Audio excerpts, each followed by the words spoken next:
Good day everyone. I am Christine I. Dormitorio from GSTM 3-2 and I'll be starting our group report on the Law on Common Carriers and the Air Passenger Bill of Rights.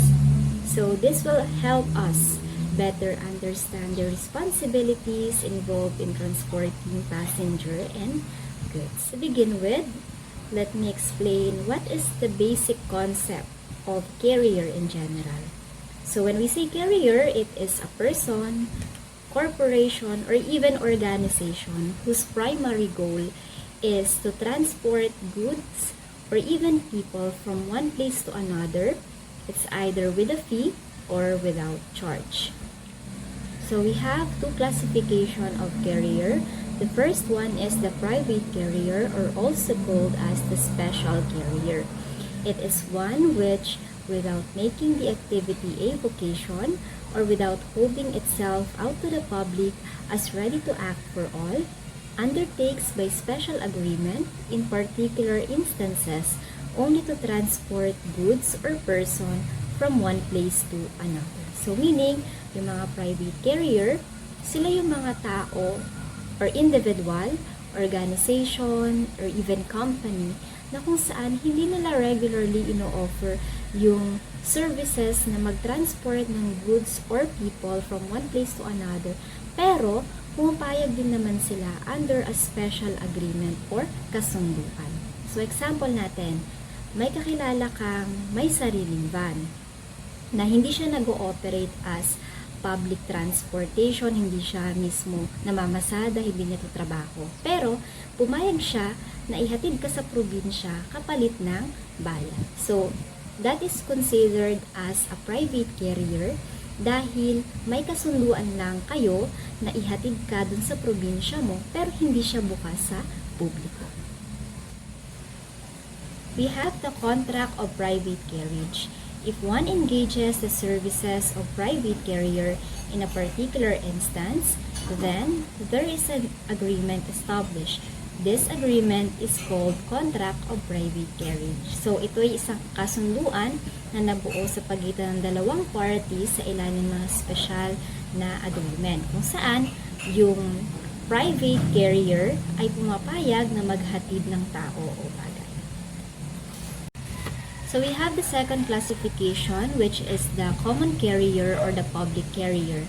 According to Article 1732 of the Civil Code of the Philippines, states that common carriers are persons, corporations, firms, or associations engaged in the business of carrying or transporting passengers or goods, or even both, by land, water, or air for compensation, offering their services to the public. So, as long as their main goal is mag-transport ng mga tao or even goods from one place to another na open for public, that is a common carrier. Further, Article 1732 makes no distinction between one whose principal business activity is the carrying of persons or goods, or even both, and one who does such carrying only as an ancillary activity or sideline. So meaning, hindi lang naman ibig sabihin na ang common carrier ay dapat main business mo ay ang mag-transport ng goods or people, pero pwede din naman palang masabing common carrier ka kahit na ginagawa mo lang tong sideline, as long as ino-offer mo din yun sa publiko for a compensation or fee. Magandang umaga sa inyong lahat. My name is Jeremy Joseph Cilindro. Ang akin i-report tungkol sa Contract of Public Carriage and Transportation. Ano nga ba ibig sabihin nun? Or ano nga ba yon? When engaged in service of common carry, there is a contract that is established. The contract is called the Contract of Carriage or Contract of Public Transportation. The participants in herein are the passenger and the common carry. Those, if one will board on jeepney, bus, train, there is contract created between the operator and the passenger. So, ano nga ba ibig sabihin ng contract public carriage? Ito ay kasunduan na nabubuo sa pagitan ng public carrier at pasahero or shipper. Ay tinatawag ito ng contract carrier or contract of public transportation. Ito ay isang legal na kasunduan kung saan public carrier ay nangangako na ihahatid tayo ng kaligtasan or mga pasahero or mga kagamitan, kumbaga, ng kaligtas at walang gasgas. So, paano natin masasabi na kontrata na tayo sa kanila? So, ito yung using payment.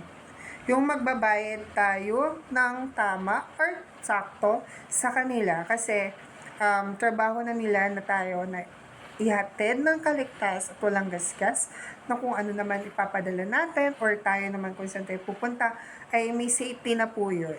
Kaya mas marapat na bigyan ng tama at bayad sa kanila. Kasi sa pagitan noon sa bayad natin sa kanila, pasahero at yung conductor or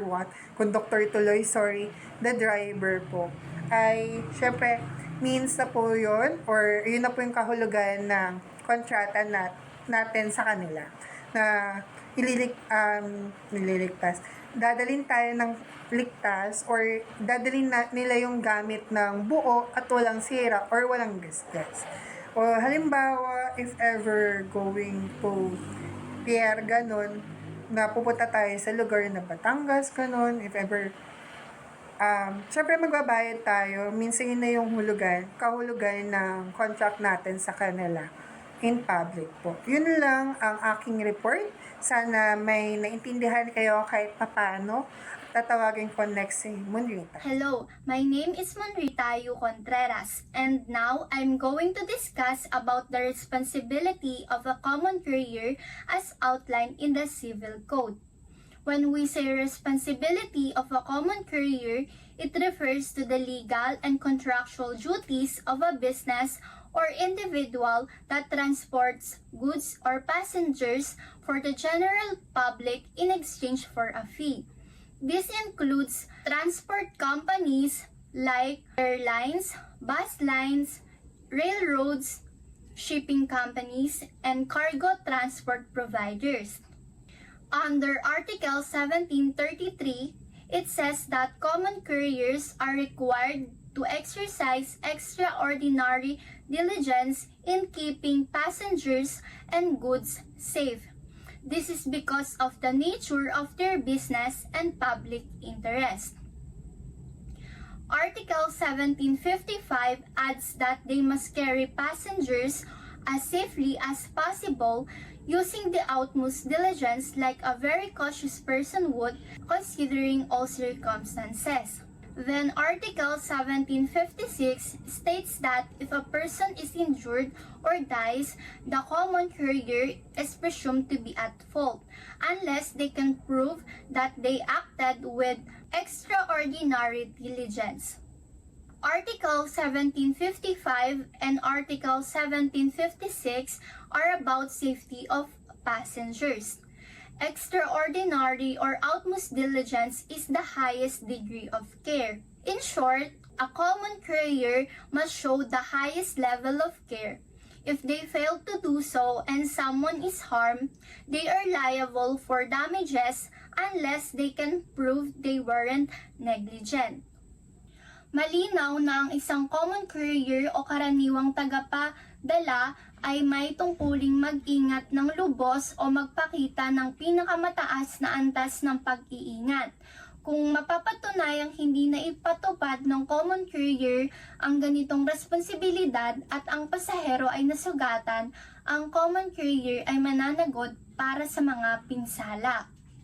Malinaw rin na sinasabi na kapag ang isang pasahero ay nasaktan o namatay, ang batas ay agad nagpapalagay na may pagkukulang ang common carrier. Upang mapawalang sala at maalis ang pananagutan, kailangang mapatunayan ng common carrier na ginamit nito ang extraordinary or utmost diligence sa pagdadala o pagbiyahe ng pasahero o mga kargamento. Good day everyone, I'm Karil. So Next, common carriers are liable for the acts of their employee. So, ano nga ba ang common carriers? Ang common carriers ay yung mga company na nag-offer ng public transportation services tulad ng mga bus companies, airlines, shipping lines at iba pa na tumatanggap ng bayad para ihatid ang mga pasahero or goods sa kanilang destinations. Under the Civil Code of the Philippines, ang common carrier ay may responsibilidad sa anumang aksidente o pananakit na ginawa ng kanilang mga empleyado kahit pa ito'y labag sa utos o labas sa authority nila. For example, kung ang flight attendant ay nang insulto o namahiya ng isang pasahero habang sila ay on duty or nasa flight, mananagot ang airline company, hindi lang yung flight attendant. Ganon din ang isang driver ng tour bus na naka-duty ay gumawa ng krimen tulad ng pagnanakaw sa tourist, ang bus company pa rin ang may pananagutan nito. And take note, hindi sapat na depensa ng company na naging maingat sila sa pagpili o pag-supervise ng employee nila. Kahit pa sabihin nilang ginawa nila ang lahat ng dapat gawin, liable pa rin sila kapag may nangyari masama sa pasahero dahil sa empleyado nila ito. Kaya ang common carrier have a big responsibility to protect their passengers habang nasa biyahe. Mataas ang level ng care na inaasahan sa kanila under the law. So, in short, kahit may ginawang mali ang empleyado habang naka-duty, mananagot pa rin ang company bilang common carrier. Ginagawa ito para masigurado ang kaligtasan at karapatan ng mga pasahero. Thank you. Before tayo mag-proceed sa next discussion, my name is Shermin Joy Canonoy. So ang next ay ang fortuitous events may exempt the common carrier from liability. Ang ibig sabihin ng fortuitous event ay kapag may nangyari na hindi inaasahan or accident na hindi naman fault ng common carrier, hindi sila pwedeng kasuhan or managot dito. Yung common carrier ay tao, ito rin ay corporation, firms or association na nag-aalok ng services by transporting passengers or goods by land, water, or air for compensation na nag-o-offer ng services sa public. Based dito sa nakasulat, not all the times the common carrier is always liable will not be held liable. Bali, hindi sa lahat ng pagkakataon ay mananagot ang common carrier. Kung mapapatunayan nila na ginawa nila ang lahat ng ways or nagpakita sila ng extraordinary diligence to protect their passengers, hindi sila pwedeng sisihin or idemanda. For example, sa isang bus company ay regular sila na nag-i-inspect ng preno before bumiyahe, then biglang may nangyari sa isang biyahe na pumalya yung preno dahil sa factory defect na hindi nila nakita kahit anong inspect or inspection ang ginawa nila. Kung mapapatunayan na ginawa nila ang lahat ng dapat gawin, hindi sila mananagot doon. Then dito naman sa pangalawa, kung ang cause ng injury or pagkamatay ng isang passenger ay dahil sa fortuitous events or hindi inaasahan at walang may kasalanan, pwedeng hindi managot ang common carrier. For example, may isang bus na bumiyahe, then while nagbabiyahe yung bus, may biglang ng bato galing sa labas, tapos natamaan yung isang pasahero. Then yung passenger na yon, dinimanda yung bus company kasi nasugatan siya. Hindi yun tatanggapin ng korte kasi yung nangyari ay fortuitous events, which means hindi kontrolado ng bus company yung nangyari at hindi nila kasalanan na nangyari yon. Dahil dyan, hindi sila mananagot at hindi nila obligation na bayaran yung damages kasi hindi naman sila nagpabaya. According nga sa Article 1174 of the Civil Code, walang taong pwedeng managot kung ang pangyayari ay isang fortuitous event. Yun yung bagay na hindi kayang iwasan or pigilan. Basta ang importante, walang involved na tao sa pagkukulang na yon. For example, dumadaan yung bus sa isang tulay, tapos habang dumadaan yung bus ay biglang bumagsak yung tulay. And yung reason kung bakit bumagsak yung tulay ay dahil sa matinding lindol na pangyayari. Means, walang kasalanan yung bus company doon at hindi sila mananagot kasi hindi naman nila kontrolado ang pangyayari na yon. So, hello, I am Mela Lanzaga of BSTM 32 and I am from Group 1 and I'll be reporting what's inside the fortuitous events that may accept the common carrier from liability. This is under we will be reporting what's under the Article 1174 of the Code of the Civil Code. So, pagdating sa mga goods o cargo, may pananagutan si common carrier kapag nawala o nasira ang mga goods. So, maliban na lang kung pasok ito sa mga tinatawag na enumerated exceptions o yung mga legal na dahilan kung bakit kailangan hindi siya liable. So, ano-ano nga ba yung mga exception? So, the first is the flood, storm, earthquake, lightning, or other natural disaster or calamity. So, when we say natural calamities, tulad ng mga baha, bagyo, lindol, kidlat, at iba pang natural na sakuna. Halimbawa, lumubog yung barko na may kargamento dahil sa sobrang lakas ng bagyo at properly secured naman yung goods, hindi pa nanagutan ng carrier ang pagkawala ng goods kung talaga namang malakas ang bagyo at hindi na ito na forecast ng maaga. Hindi siya, this could be an excuse if malakas naman yung storm.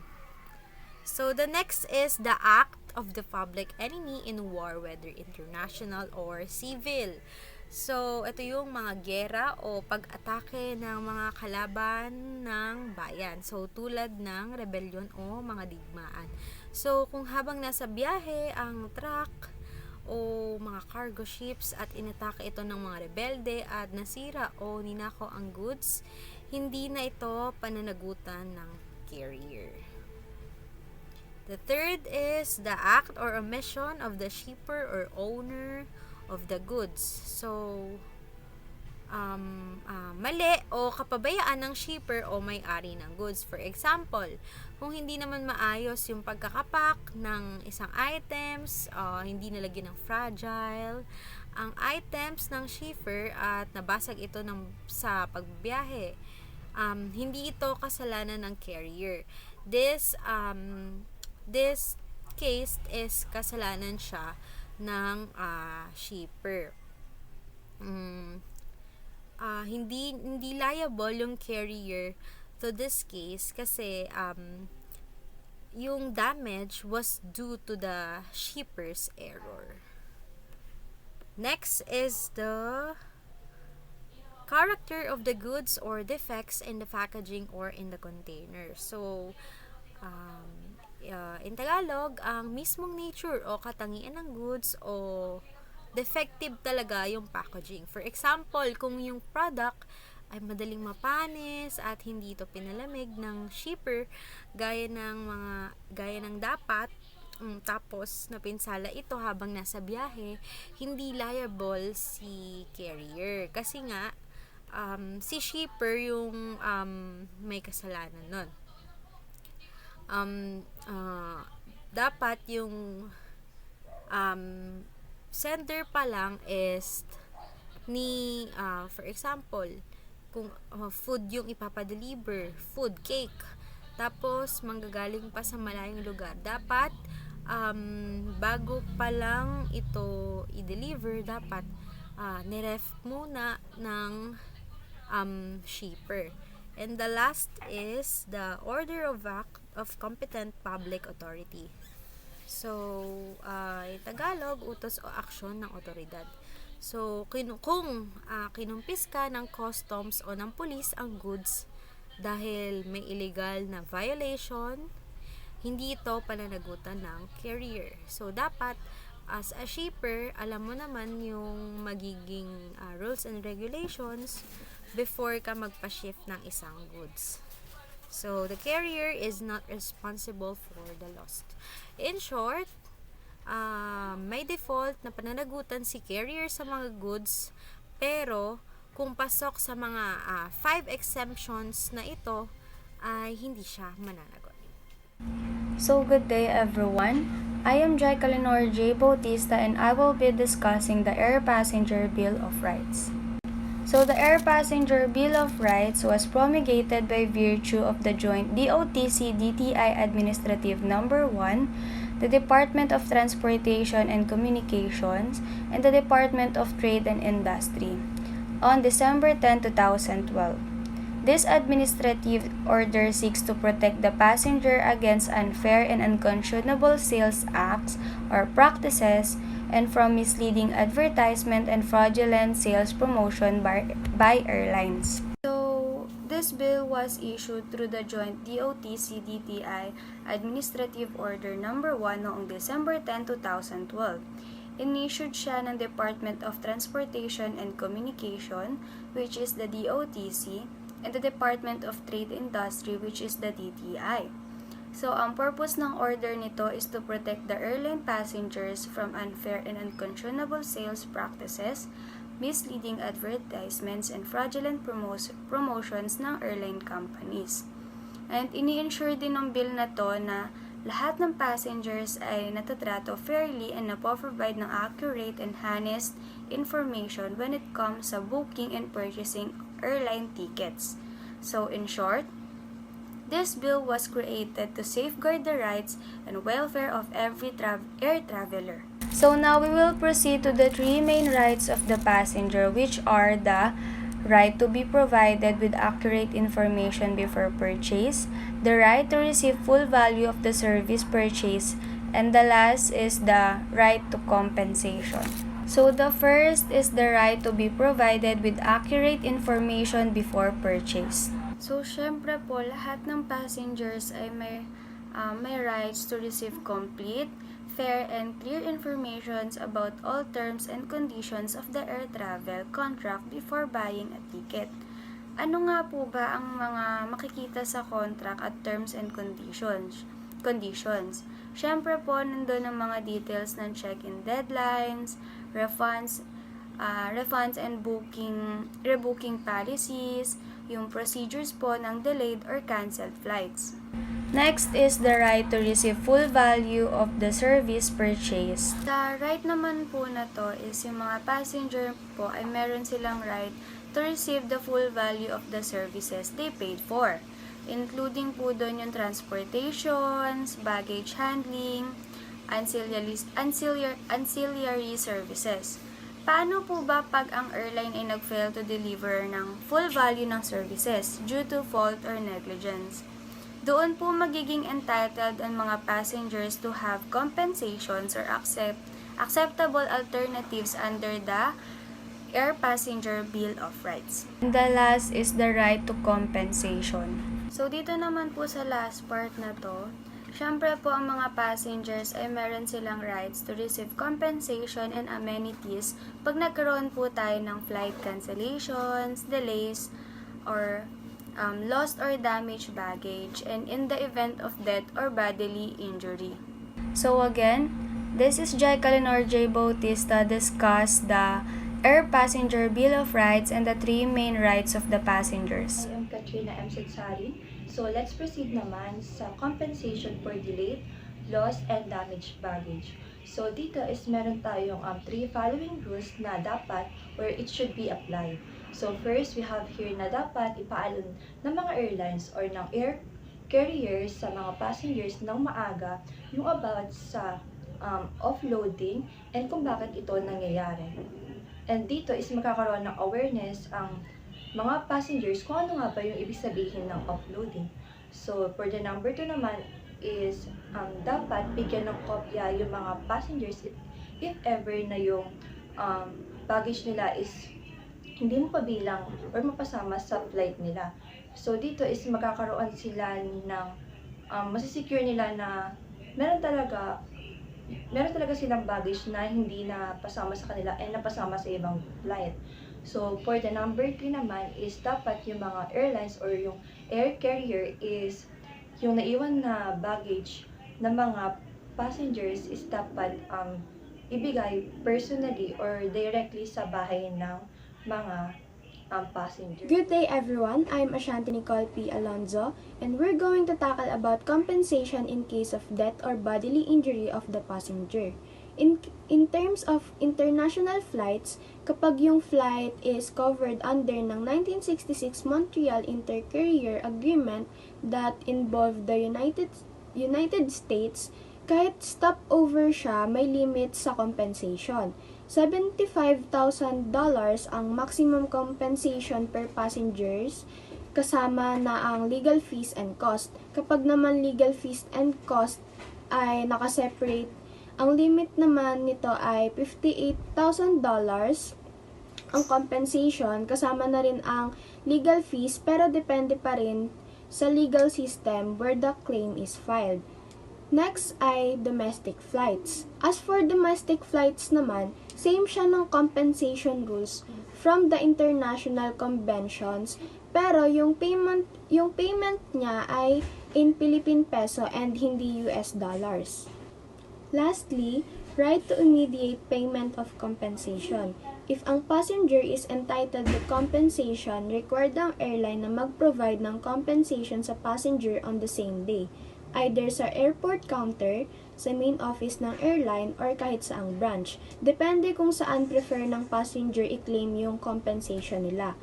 Pwede magbigay ang airline ng compensation through cash, check, or document, kahit voucher or certificate that allows the passenger to claim their compensation. And if the airline gives a document, dapat convertible siya to cash within 15 days. And that concludes our presentation. Thank you.